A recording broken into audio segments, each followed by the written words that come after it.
परिचय। वैभव और उसके माता पिता कसौली में छुट्टी मनाकर 2 दिनों बाद अपने घर वापस आ रहे हैं। रास्ते में वो पानी की बोतल खरीदने के लिए किराने की एक दुकान पर रुके। वैभव कार में ही रुक गया। उसके पिता ने उसे सलाह दी कि वह खिड़कियां चढ़ा ले। कुछ देर बाद वैभव को सांस की कमी और घुटन महसूस होने लगी। उसने ताजी हवा को अंदर आने देने के लिए कार का शीशा तत्काल नीचे सरका दिया। इस पाठ में आप वायु और उसकी उपयोगिता के बारे में सीखेंगे। आओ सीखें। वायु की विशेषता बताना। सभी सजीव प्राणियों के लिए वायु का महत्व बताना। वायु के उपयोग को बताना।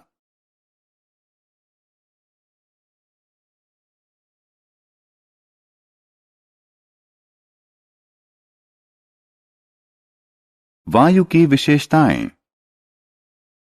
वायु हमारे चारों तरफ है। सभी सजीव प्राणी वायु को सांस के रूप में अंदर लेते हैं और बाहर छोड़ते हैं, लेकिन हम इसे देख नहीं सकते। हम इसे सिर्फ महसूस कर सकते हैं। वायु में कोई रंग, स्वाद या गंध नहीं होती। हवा में भार होता है।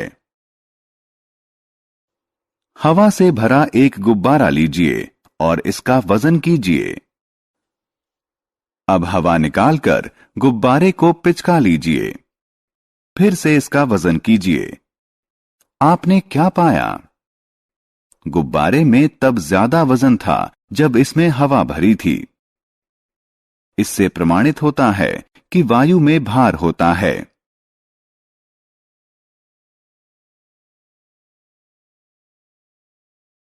वायु स्थान घेरती है।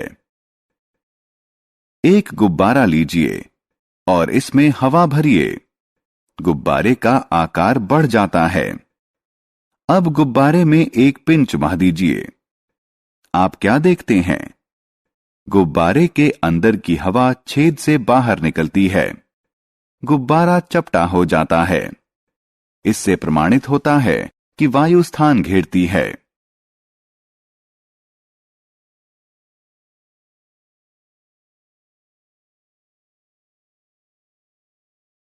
वायु का महत्व। वायु मनुष्यों को ऑक्सीजन प्रदान करती है, जो जीवन को आधार देती है। पादप अपना भोजन बनाने के लिए वायु से कार्बन डाइऑक्साइड लेते हैं।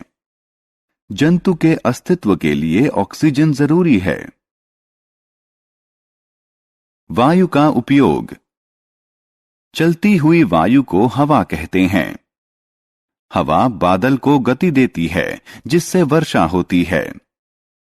हवा नाव और ग्लाइडरों को चलाने में सहायता करती है। हवा की शक्ति का प्रयोग विद्युत उत्पादन में किया जाता है।